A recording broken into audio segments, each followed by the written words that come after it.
Hello दोस्तों, नमस्कार। आप लोग कैसे हैं? आशा करते हैं आप लोग स्वस्थ होंगे, मस्त होंगे। जीएस विद रत्नेश में आप सभी का स्वागत है।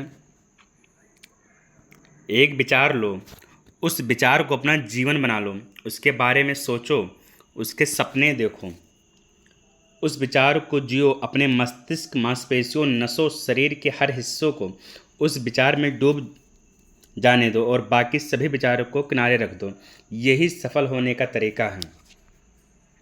तो आज हम लोग जो पीसीएस आरओ या आरओ अन्य परीक्षा में जो एक महत्वपूर्ण टॉपिक है उसके बारे में हम लोग अध्ययन करेंगे। यह जो टॉपिक है संविधान के भाग से संबंधित है। पहला पॉइंट हमारा है संविधान के भाग से। चलिए हम आज का क्लास शुरू करते हैं। भाग 1 में है संघ और उसका राज क्षेत्र। भाग 2 में है नागरिकता। भाग 3 में है मौलिक अधिकार। भाग 4 में है राज्य के नीति निर्देशक तत्व। और ये जो मौलिक अधिकार है यह संयुक्त राज्य अमेरिका से लिया गया है और राज्य के नीति निर्देशक तत्व आयरलैंड से लिया गया है। मौलिक कर्तव्य रूस से लिया गया है। और 5 में है भाग 5 में है संघ। भाग 6 में है राज्य। 7 में कुछ नहीं है। 8 में है संघ राज्य क्षेत्र। 8 में 9 में है पंचायत। 9 वेरी वेरी इंपॉर्टेंट है। 9 में पंचायत। 9 का में है नगर पालिका और 9 खा में है सहकारी समिति। 10 में है SC ST। भाग 11 में है संघ एवं राज्यों के बीच संबंध। 12 में है वित्त संपत्ति संविदावाद। 13 में है भारत के राज्य भीतर व्यापार वाणिज्य समागम। इसको याद करेंगे। 13 से 13 और 13 भीतर व्यापार करेंगे। भाग 14 में है संघ और राज्यों के अधीन सेवाएं। भाग 14 का में अधिकरण है। भाग 15 निर्वाचन। ये भाग 15 भी बहुत इंपॉर्टेंट है। भाग 16 में है कुछ वर्गों के संबंध विशेष उपबंध। 17 में है राजभाषा। 18 में आपात उपबंध। 19 में है प्रकरण। 20 में है संविधान संशोधन। 21 में अस्थायी संक्रमण के और विशेष उपबंध। भाग 22 में है संक्षिप्त नाम प्रारंभ, हिंदी में प्राधिकृत पाठ और निरसन। ये जो संविधान के प्रमुख भाग हैं यह बहुत ही इम्पोर्टेंट है और यह मिलान करने के लिए पूछा जाता है। तो ये हम लोग जो है अच्छे से अध्ययन कर लेंगे। इसमें जो इम्पोर्टेंट है वह ये तीनों है।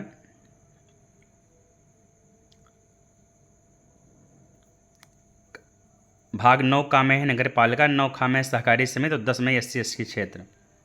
उसके बाद इम्पोर्टेंट है 15 है, 16 है, 17 है, 18। ये 4 ये सब जो इम्पोर्टेंट है इसको विशेष हाईलाइट करके आप लोग लिखेंगे। नेक्स्ट पॉइंट है हमारा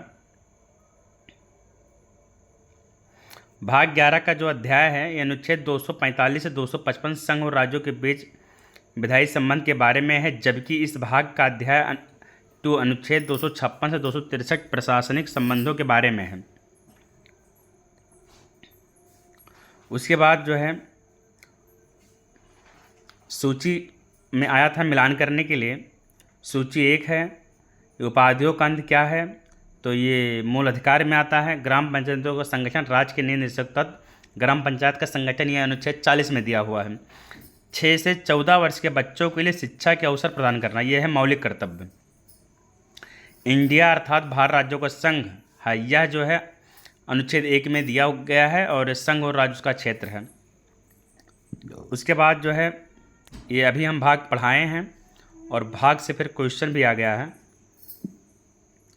देखिए अभी जो हम बताए थे आप लोगों को कि कौन सा इम्पोर्टेंट है, वीडियो थोड़ा बैक करके भी देखेंगे तो वही बात आएगा कि जो मैं इम्पोर्टेंट लगवाया हूँ वही प्रश्न आया है। भाग 9 में पंचायत है। भाग 9 का में नगर पालिका है। 9 खा में सहकारी समिति है। 14 का में अधिकरण है। जो हम बता रहे हैं इसको एकदम छाप लो स्टार लगाकर। उसके बाद है फिर भारतीय संविधान में आरंभ में 22 भाग, 395 अनुच्छेद और 8 अनुसूची थे। नए राज्यों गठन अनुच्छेद 3 में दिया गया है। नागरिकता भाग 2 में है। मूल अधिकार भाग 3 में है। प्रशासनिक अधिकरण की स्थापना अनुच्छेद 323A में दिया गया है। वित्त विधेयक के बारे में विशेष उपबंध अनुच्छेद 117 में है। राष्ट्रपति की सिफारिश के बगैर कोई विधेयक जो कर लगाता है विधायिका में नहीं रखा जा सकता है। यह अनुच्छेद 117 में है। Very important. अब देखो यहाँ से जो है ये पूरा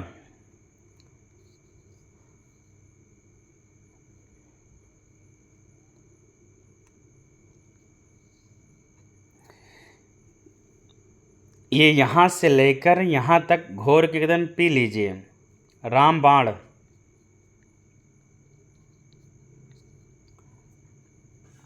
यहाँ से आप लोग अध्ययन करेंगे, प्रीवियस सर्च सॉल्व करेंगे तो ये बार बार मिलेगा। अखिल भारतीय सेवाओं का प्रावधान अनुच्छेद 312 में है। निर्वाचन आयोग अनुच्छेद 324, लोक सेवा आयोग का प्रावधान अनुच्छेद 315, लोक सेवा आयोग के सदस्यों और कर्मचारियों की सेवा की शर्तों के बारे में विनियमन करने की शक्ति अनुच्छेद 318, राज्यों की विधानसभा में अनुसूचित जातियों और अनुसूचित जनजातियों के लिए स्थान का आरक्षण 332, राज्य के महाधिवक्ता की नियुक्ति संबंधी प्रावधान अनुच्छेद 165। ये इतना जो है हाईलाइट करके आप लोग कॉपी में नोट कर लें या स्क्रीनशॉट कर लीजिए अभी। इसी में आप जो है 280 भी जोड़ दीजिएगा, वित्त आयोग। इसके बाद हम लोग चलेंगे अनुच्छेद 39 ये में है समान न्याय एवं समान निःशुल्क विधिक सहायता, 40 में है ग्राम पंचायत गठन, 44 में समान नागरिक संहिता और 50 में है न्यायपालिका एवं कार्यपालिका का पृथक्करण। तो देखो हम आपको याद करवाने जा रहे हैं विथ ट्रिक। 4 अब आप लोग बताएं कि 4 सेम है कि नहीं, समान है कि नहीं समान है। दिमाग लगाइए, आप लोग कितना याद करेंगे। सब कॉन्सेप्ट बेस आप पढ़ लेंगे तो दोबारा पढ़ने की ज़रूरत नहीं पड़ेगा। 4 समान एक ही तरह का लिखा हुआ है तो देखो 4 है तो समान हो गया, तो नागरिक संहिता। तो 44 में क्या है, समान नागरिक संहिता। 50 में है न्यायपालिका का कार्यपालिका से पृथक्करण। उसके बाद हमारा है, अब जितना आज अनुच्छेद हम बता रहे हैं ये सब अनुच्छेद एक लिस्ट बना लो और पूरा देखो आप लोग। अनुच्छेद 124 है संघीय न्यायपालिका, अनुच्छेद 5 है नागरिकता, अनुच्छेद 322 आकस्मिक प्रावधान, अनुच्छेद 14 समानता का अधिकार, समता एवं समानता का अधिकार अनुच्छेद 14 से 18 तक का है। 36 से निदेशक तत्व जो आयरलैंड से लिया गया है। अनुच्छेद 74 मंत्रिपरिषद है। अनुच्छेद 369 संविधान संशोधन प्रक्रिया है। ये 2, 4, 3, 7 देख लीजिए फिर से। 124 क्या है, संघीय न्यायपालिका। 5 क्या है, नागरिकता। 352 आकस्मिक प्रावधान। 14 समानता का अधिकार। 36 निदेशक तत्व। और नीति निदेशक तत्व जो है ये जो है 36 से 51 तक है। 36 से 51, 36 से 51। उसके बाद है 74 में मंत्रिपरिषद है और 368 में संशोधन प्रक्रिया है। नेक्स्ट है हमारा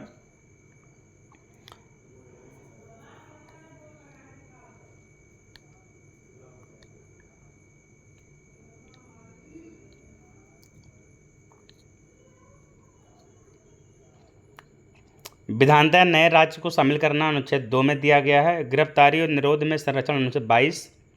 राष्ट्रपति का विधेयक को अनुमति देने का अधिकार अनुच्छेद 111 में है। फिर उसके बाद है राष्ट्रपति का निर्वाचन, अनुच्छेद 54 में दिया गया है। 75 में, अनुच्छेद 75 में प्रधानमंत्री एवं मंत्रिपरिषद की नियुक्ति। 155 में है राज्य के राज्यपाल की नियुक्ति। 164 में है राज्य के मुख्यमंत्री एवं मंत्रिपरिषद की नियुक्ति। 170 में है राज्य विधानसभा की संरचना। आप लोग जो है ये अनुच्छेद 52 से 61 ये राष्ट्रपति के बारे में दिया गया है। उसी में 54 आता है राष्ट्रपति का निर्वाचन। 52 में है पद और 53 में है कार्यपालिका, 54 में है निर्वाचन। ऐसे 52 से 61 तक का राष्ट्रपति के बारे में दिया गया है। इसका आपका एक ट्रिक हम बताने जा रहे हैं। ट्रिक आप लोग नोट कर लेंगे। पकान कोका दुयो दशम। तो आप लोग देखें 52, 53, 54, 55, 56, 57, 58, 59, 60, 61। 7 से 60 में है शपथ और माँ से महाभियोग, ये 61 में है। नेक्स्ट हम देखेंगे अनुच्छेद 61 राष्ट्रपति पर महाभियोग। 67 में है राष्ट्रपति को हटाना, 67 खा में दिया है। अनुच्छेद 94 में है स्पीकर को हटाना, ये स्पीकर वाला इंपॉर्टेंट है, स्टार बना लीजिए इस पर। अनुच्छेद 90 में है राज्यसभा के उपसभापति को हटाना। अनुच्छेद 323 ए है प्रशासनिक अधिकरण। 324 में है निर्वाचन। 330 में है लोकसभा में एससी एसटी के लिए आस्थान का आरक्षण। अनुच्छेद 320 में लोक सेवा आयोग के कार्य। और 315 क्या है, लोक सेवा आयोग, और ये इसके जो कार्य के बारे में दिया गया है, डिस्क्राइब किया गया है, वो अनुच्छेद 320 में है। नेक्स्ट है हमारा पॉइंट, जितने भी आज है अनुच्छेद, ये सब जो है रख लीजिए एकदम, इसको एक भी पॉइंट छोड़िएगा मत। भारत का नियंत्रक एवं महालेखा परीक्षक अनुच्छेद 148, अनुच्छेद 148 नियंत्रक एवं महालेखा परीक्षक। उसके बाद है हमारा प्रशासनिक अधिकरण। देखो बार बार पूछा जा रहा है एक ही क्वेश्चन, प्रशासनिक अधिकरण। इसके बाद जो है संघ लोक सेवा आयोग 315 है। अंतर्राज्य परिषद 263, अनुच्छेद 263 अंतर्राज्य परिषद।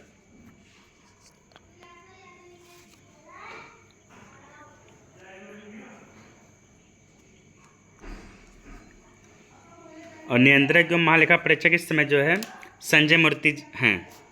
अनुच्छेद 17 में है न्याय के समक्ष समानता। अनुच्छेद 78 में है संसद का गठन। आप लोग को हम एक ट्रिक और बताने जा रहे हैं।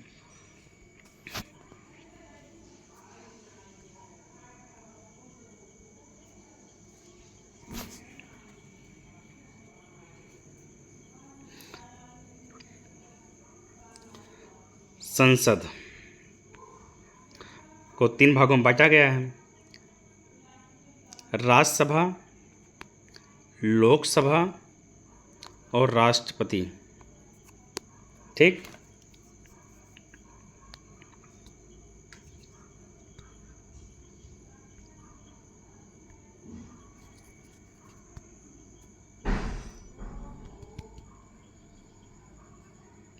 तो इसका ट्रिक है सरल।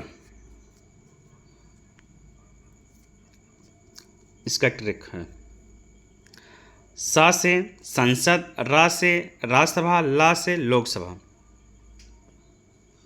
तो 78, 79, 80। 78 में संसद है, 79 में राज्यसभा है और 80 में लोकसभा है। ये हमारा ट्रिक है 78, 79, 80। एक साथ हमारा 3 अनुच्छेद तैयार हो गया। और जो संसद के तीसरा अंग है वो राष्ट्रपति का है, जो अनुच्छेद 52 में दिया गया है। ठीक है, नेक्स्ट चलेंगे हम। अनुच्छेद 192 में है संसद सदस्यों के वेतन एवं भत्ते। अनुच्छेद 215 उच्च न्यायालय का अभिलेख न्यायालय होना। अनुच्छेद 222 किसी न्यायाधीश का एक उच्च न्यायालय से दूसरे उच्च न्यायालय में अंतरण। अनुच्छेद 226 विशेष रिट जारी करने की उच्च न्यायालय की शक्ति। अनुच्छेद 227 है सभी न्यायालयों के अधीक्षण उच्च न्यायालय की शक्ति।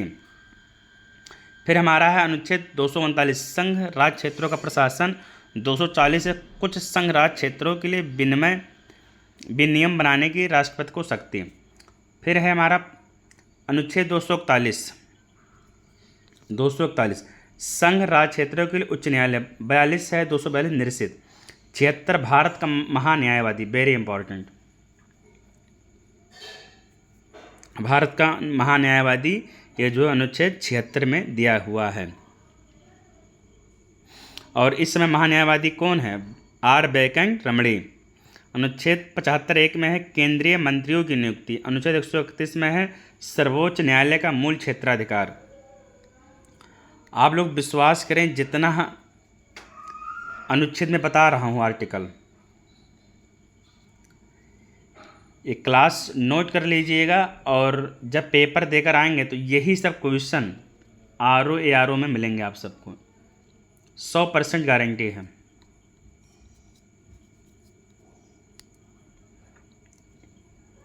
विधि के सम्मुख समानता अनुच्छेद 14, कार्य करने का अधिकार अनुच्छेद 41, कार्य करने के लिए सही और मानवीय स्थिति अनुच्छेद 42, सहसो पूर्व देखभाल तथा 6 वर्ष से कम आयु के बच्चों के लिए शिक्षा की व्यवस्था अनुच्छेद 145।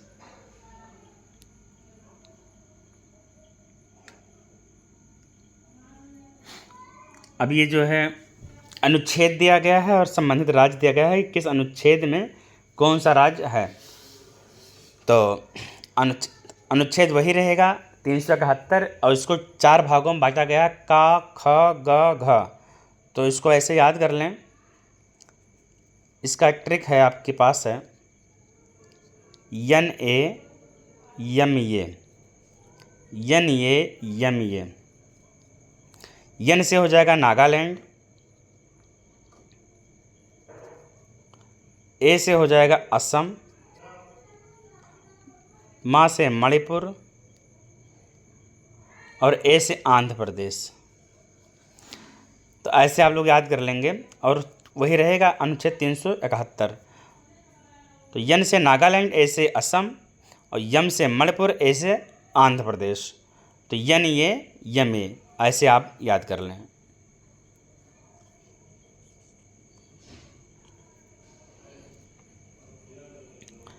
फिर हमारा जो है, हम 2 पॉइंट ख़त्म किए हैं। पहला संविधान के प्रमुख भाग, और फिर संविधान के प्रमुख अनुच्छेद। और अब हम शुरू करेंगे अनुसूचियाँ। अनुसूची भी बहुत इम्पोर्टेंट है। प्रथम अनुसूची में है संघ का नाम और उसका राज्य क्षेत्र।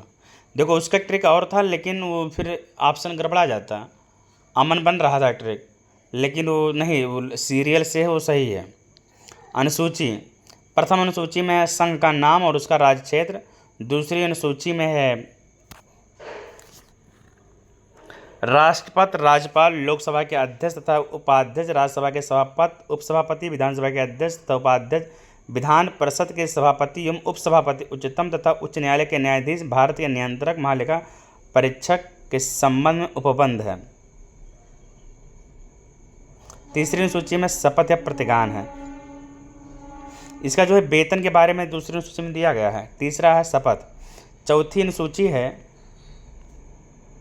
राज्यसभा में स्थानों का आवंटन।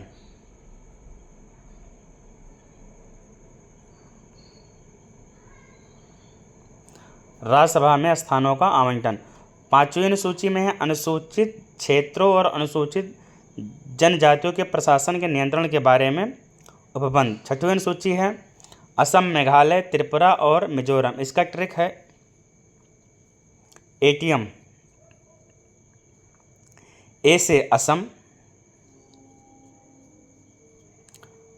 T से त्रिपुरा, यम से मेघालय, यम से मेघालय। तो ATM पर कोई जाता है तो क्या रम लगा के जाता है। तो ATM में गए रम लगाकर। तो ATM से ए से असम, T से त्रिपुरा, यम से मेघालय और रम से मिजोरम। तो छठी अनुसूची में 4 हैं राज्य, जो कि आप सबको फंसा देता है। तो अब आज से आप लोग नहीं भूलेंगे ATM में कैसे जाओगे, रम लगा के जाओगे।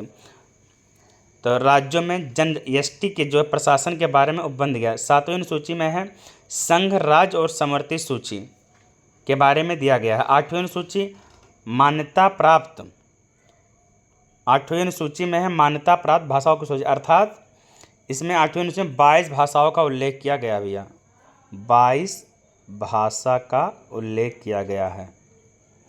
9वीं अनुसूची में है विशिष्ट अधिनियमों और वन नियमों के सत्यापन के लिए प्रावधान, अर्थात इसमें जो है भूमि संपत्ति अधिग्रहण से है मामला।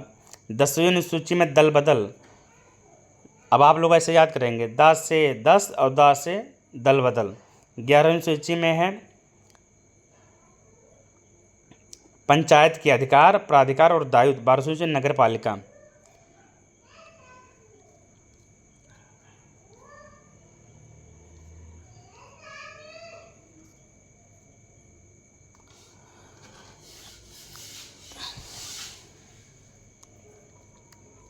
ये कुछ इंपॉर्टेंट पॉइंट हैं, इसको आप लोग नोट कर लें। वन जो है समवर्ती सूची में आता है, शेयर बाजार संघीय सूची में आता है, पोस्ट ऑफिस संघीय सूची में, जन स्वास्थ्य राज्य सूची, अंतरिक्ष अनुसंधान अवशिष्ट विषय केंद्र के अधीन है, पुलिस और सार्वजनिक व्यवस्था राज्य सूची में है। कौन सा प्रावधान शिक्षा पर प्रभाव डालते हैं? राज्य के निर्देशक तत्व, ग्रामीण और शहरी स्थानीय निकाय, पंचम अनुसूची, षष्ठम अनुसूची तथा सप्तम अनुसूची। नेक्स्ट पॉइंट है हमारा ये दूसरा पॉइंट, शिक्षा, विद्युत तथा वन समवर्ती सूची में है, जबकि रेलवे पुलिस राज्य सूची का विषय, रेलवे संघ सूची का विषय है। विद्युत के उपयोग या विक्रय पर कर राज्य सूची में शामिल है। ये जो आयोग का फेवरेट क्वेश्चन है, यह जो पंचायती राज से संबंधित है, ये जो है पंचायती राज राज्य सूची से संदर्भित है। नेक्स्ट है भारतीय संविधान की 7वीं अनुसूची की तीसरे समवर्ती सूची में शामिल है दंड प्रक्रिया। सरकार द्वारा शुल्क एवं कर लगाने का अधिकार 7वीं अनुसूची में है, 7वीं अनुसूची में है। भूमि सुधार राज्य सूची है। जनजातीय भूमि का खनन के लिए निजी पक्षकारों का अंतरण अकृत और शून्य घोषित किया जा सकता है संविधान की 5वीं अनुसूची के तहत। यदि किसी विशिष्ट क्षेत्र को 5वीं अनुसूची के अधीन लाया जाए तो इससे जनजातीय लोगों की जमीन गैर जनजात लोगों को अंतरित करने पर रोक लगेगी। नेक्स्ट, स्वायत्त जिला। प्रत्येक स्वायत्त जिला परिषद में 30 सदस्य होते हैं। कितने भैया? 30 सदस्य होते हैं, जिसमें से 4 अनधिक व्यक्ति राज्यपाल द्वारा मनोनीत किए जाएंगे, बाकी शेष वयस्क मताधिकार के आधार पर निर्वाचित किए जाएंगे। असम के स्वायत्त जिलों में भारतीय संसद द्वारा पारित कानून को निर्देशित करने का अधिकार राज्यपाल के पास है। 11वीं अनुसूची में कितने विषय हैं? 29 विषय हैं, और 12वीं अनुसूची में 18 विषय हैं।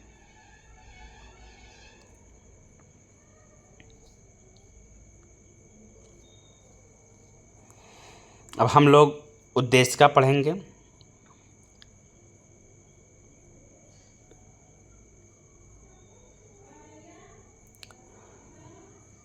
26/1/1950 को सही संवैधानिक वस्तु स्थिति थी जब संविधान लागू किया गया था।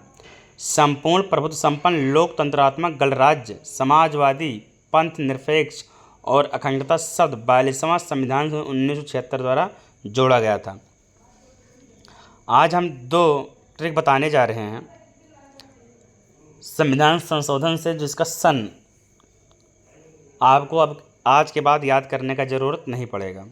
एक है 42वां संविधान संशोधन और दूसरा है 44वां संविधान संशोधन। इसका सन अब आपको हमेशा के लिए याद रहेगा।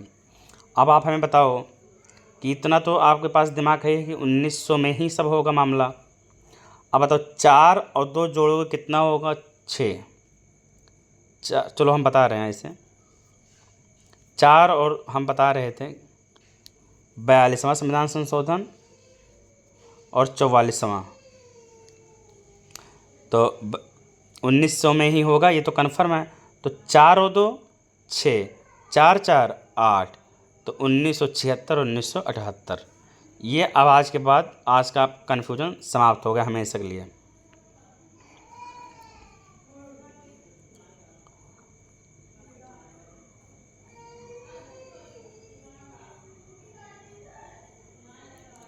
एक मिनट रुकिएगा आप लोग।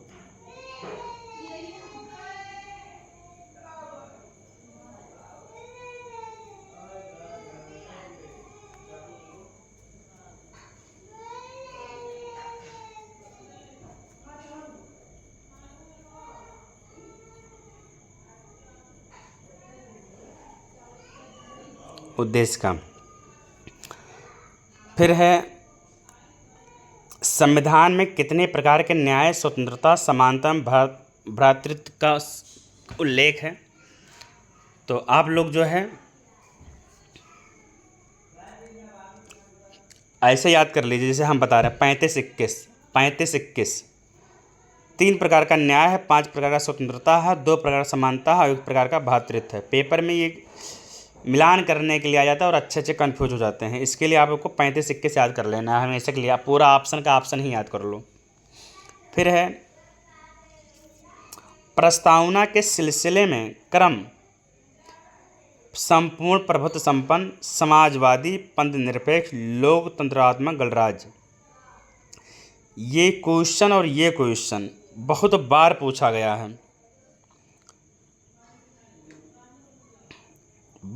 पूछा गया है, इसमें भी मिला सेटिंग करने के लिए आता है और ये भी। तो पहले होगा संपूर्ण प्रभुत्व संपन्न, फिर समाजवादी, फिर पंथ निरपेक्ष, फिर लोकतंत्रात्मक, गणराज्य। प्रस्तावना में भारत को घोषित किया गया है एक सार्वभौम, समाजवादी, धर्मनिरपेक्ष, प्रजातांत्रिक, गणतंत्र। भारत को धर्मनिरपेक्ष राज्य वर्णित करता है कौन सा भाग? तो ये प्रस्तावना करता है। और यही प्रस्तावना 13 दिसंबर 1940 को पंडित जवाहरलाल नेहरू ने संविधान सभा की तीसरी बैठक में लाए थे। ये देखो, जो हम बोले हैं वही दूसरा रूप में आ गया। पंडित नेहरू द्वारा प्रस्तुत ऑब्जेक्टिव प्रस्ताव उद्देश्य का बना, इसकी प्राकृत न्याय योग्य नहीं है, अर्थात संविधान में हम इसके खिलाफ जा नहीं सकते।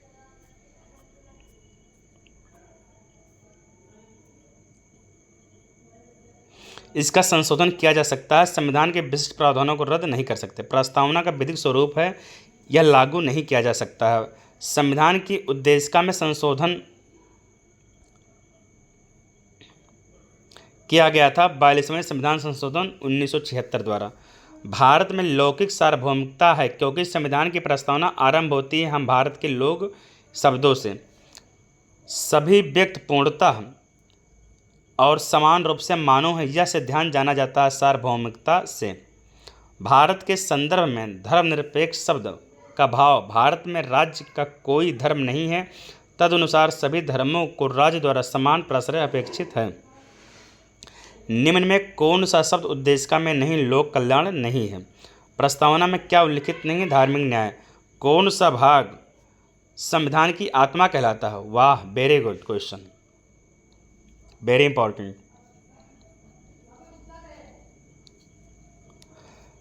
उद्देशिका। डॉक्टर भीमराव अंबेडकर ने संवैधानिक उपचारों का अधिकार को संविधान की आत्मा और हृदय का और संवैधानिक उपचारों का अधिकार कमेंट करके आप लोग बताएं कि यह जो है किसमें है। तो फिलहाल हम बता दे रहे हैं अनुच्छेद 32 है। अनुच्छेद 32 क्या है? संवैधानिक उपचारों का अधिकार। नेक्स्ट पॉइंट है हमारा, किसने प्रस्तावना को हमारे संप्रभु प्रजातांत्रिक गणतंत्र की जन्म कुंडली कहा? ये जन्म कुंडली वाला क्वेश्चन बहुत पूछा जाता है। तो इसके जो कहा है जन्म कुंडली, के.एम. मुंशी हैं। संविधान को एक पवित्र दस्तावेज किसने कहा? तो डॉक्टर भीमराव अम्बेडकर ने संविधान को पवित्र दस्तावेज कहा है। इसके पहले के.एम. मुंशी ने क्या कहा है? जन्म कुंडली कहा है। और अम्बेडकर ने कहा पवित्र दस्तावेज है। उसके बाद बेरूवाड़ी यूनियनवाद 1960 में सुप्रीम कोर्ट ने सर्वप्रथम घोषित किया कि उद्देशिका संविधान का हिस्सा नहीं है। बहुत बार फंसाता है, कथन और कारण में पूछता है ऐसे क्वेश्चन। तो आप लोग जानिए कि बेरूवाड़ी यूनियनवाद में सुप्रीम कोर्ट ने सबसे पहले घोषित किया कि उद्देशिका संविधान का हिस्सा नहीं है। अब फिर आगे देखो, केशवानंद भारतीवाद 1973। अच्छा, कई बार जो है ये सन मिलाने के लिए दिया जाता है कि बेरूवाड़ी यूनियनवाद कब हुआ, केशवानंद भारती। तो याद कर लीजिए, बेरूवाड़ी 1960, केशवानंद 1973। सुप्रीम कोर्ट ने उपयुक्त निर्णय को पलटते हुए उद्देशिका प्रस्तावना को संविधान का भाग माना। तो बेरूवाड़ी में संविधान का हिस्सा नहीं माना और केशवानंद भारती में संविधान का हिस्सा माना। और केशवानंद का सन कौन सा है? 73 और बेरूवाड़ी का 1960। एक एक पॉइंट को हम लोग नोट करते चलेंगे, बहुत ही इंपॉर्टेंट टॉपिक चल रहा है। सुप्रीम कोर्ट ने प्रस्तावना को संविधान की मौलिक संरचना का भाग स्वीकार किया। यह किस वाद में दिया गया? तो केशवानंद भारतीवाद में। प्रस्तावना में जिन आदर्शों एवं उद्देश्यों की रूपरेखा दी गई है उनकी व्याख्या की गई है मूल अधिकारों, राज्य के नीति निर्देशक सिद्धांत एवं मौलिक कर्तव्यों के अध्याय में। भारतीय संविधान के उद्देश्यों को प्रतिबिंबित करता है प्रस्तावना। आर्थिक न्याय का बंधन किया गया उद्देश्य का और डीपीएसपी में अर्थात राज्य के नीति निर्देशक तत्व में। सामाजिक समानता संविधान में प्रत्याभूत है। उद्देश्य का संविधान का भाग है किंतु उसके अन्य भागों से स्वतंत्र होकर उसका कोई विधि प्रभाव नहीं है। राज्य शब्द का सर्वोत्तम रूप से परिभाषित करता है व्यक्तियों का एक समुदाय जो बिना किसी बाह्य नियंत्रण के एक निश्चित भूभाग में अस्थायी रूप से निवास करता है और जिसकी एक संगठित सरकार है। राज्य का सबसे महत्वपूर्ण तत्व है संप्रभुता। राज्य के 4 आवश्यक तत्व होते हैं, भैया नोट कर लो।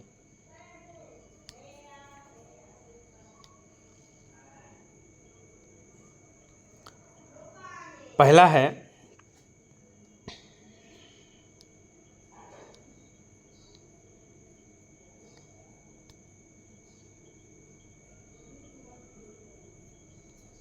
एक सेकंड रुकेंगे आप लोग।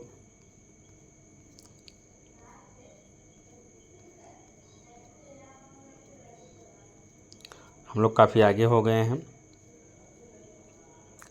जितना अनुच्छेद लिखवाए हैं अनुच्छेद सब याद कर लीजिएगा और एक दूसरे से अपना ग्रुप डिस्कशन करिए अगर अपनी तैयारी को और भी तेज़ करना है तो,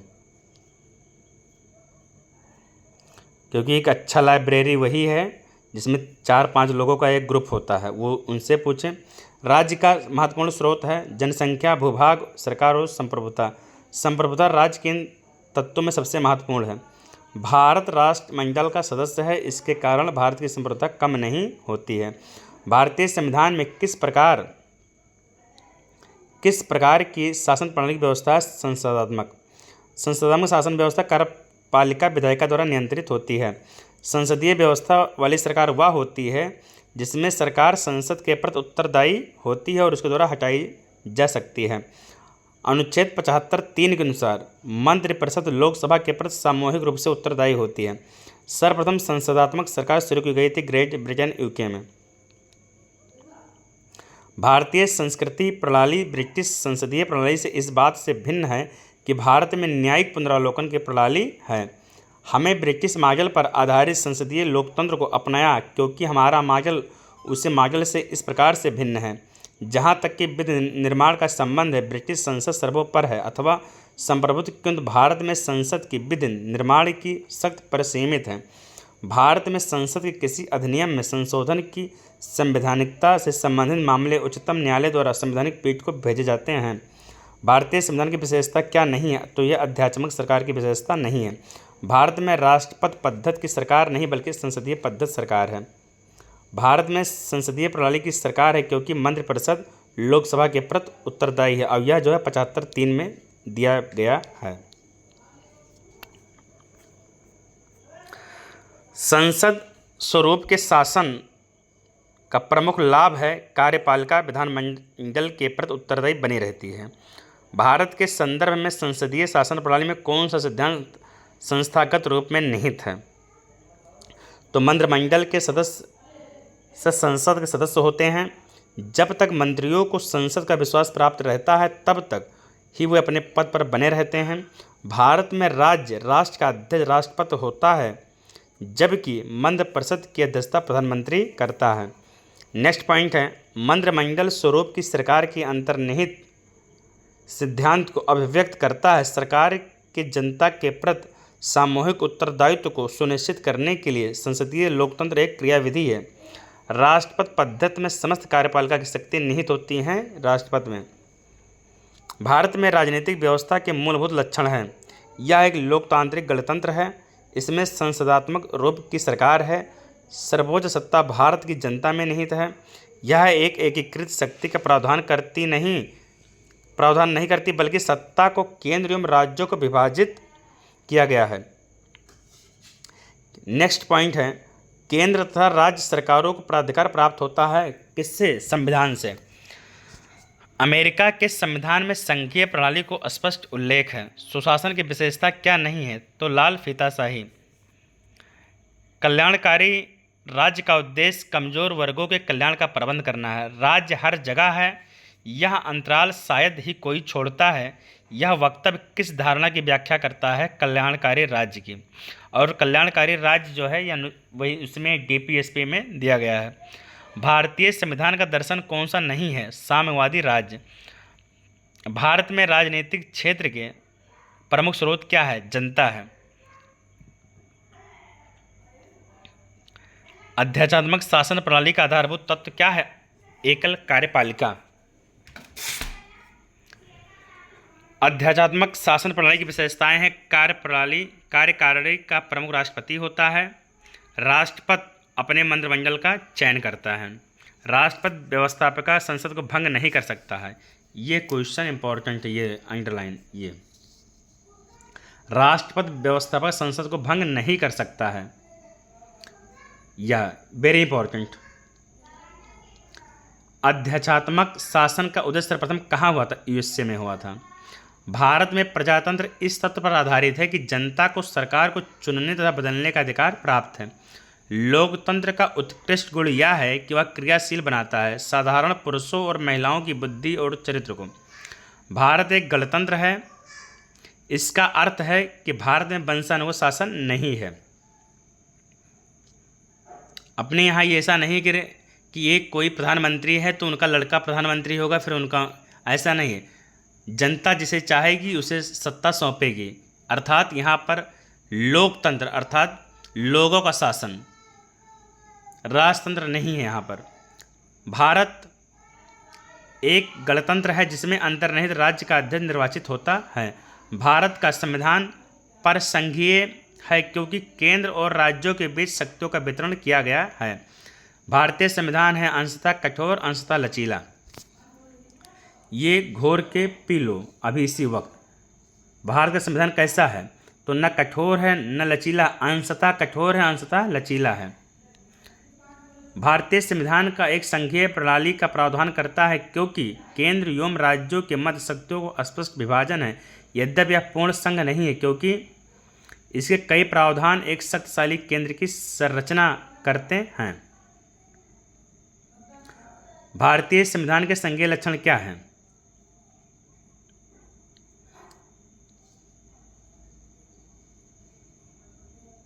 भारतीय संविधान के संघीय लक्षण 2 सरकार, शक्तियों का विभाजन, लिखित संविधान, संविधान कठोरता, स्वतंत्र न्यायपालिका, द्विसदनीय व्यवस्था। उसके बाद है एकात्मक और गैर संघीय लक्षण। तो सशक्त केंद्र, एक संविधान, एकल नागरिकता, संविधान का लचीलापन, एकीकृत न्यायपालिका, केंद्र द्वारा राज्यपाल की नियुक्ति, अखिल भारतीय सेवाएं, आपातकालीन प्रावधान। भारत में संसदीय स्वरूप की क्या विशेषताएं हैं? वास्तविक और नाम मात्र कार्यपालिका, बहुमत वाले दल की सत्ता। नेक्स्ट है हमारा विधायिका के समक्ष कार्यपालिका संयुक्त जवाबदेही। विधायिका में मंत्रियों की सदस्यता, प्रधानमंत्री का नेतृत्व, निचले सदन का विघटन। भारत का राष्ट्रपति परोक्षता निर्वाचित होता है। अप्रत्यक्ष रूप से भारत में संसदीय प्रणाली को गणतंत्रवाद के साथ जोड़ा गया है। राजनीतिक दलों को लोकतंत्र का जीवन रक्त कहा जाता है क्योंकि लोग खराब शासन के लिए सामान्यतः राजनीतिक दलों को कोसते हैं। भारत में दल विहीन प्रजातंत्र प्रस्तावित किया महात्मा गांधी और जयप्रकाश नारायण ने। उसके बाद हमारा पॉइंट है, यहाँ से नोट करो आप लोग। भारतीय संविधान की प्रकृति में संघीय किंतु भावना में एकात्मक है। भारतीय संघवाद को सहकारी संघवाद कहा किसने? जी ऑस्टिन महोदय ने कहा। जी ऑस्टिन महोदय ने कहा। उसके बाद किसने कहा था भारत अर्ध संघात्मक राज्य? केसी हुयर ने कहा था। संविधान को संघात्मक के तंग ढांचे में नहीं ढाला जा सकता, ये कथन है भीमराव अंबेडकर का। यदि विध नहीं है तो स्वाधीनता भी नहीं है, यह कथन विध तथा स्वाधीनता कीमत सबसे उपयुक्त संबंध को दर्शाता है।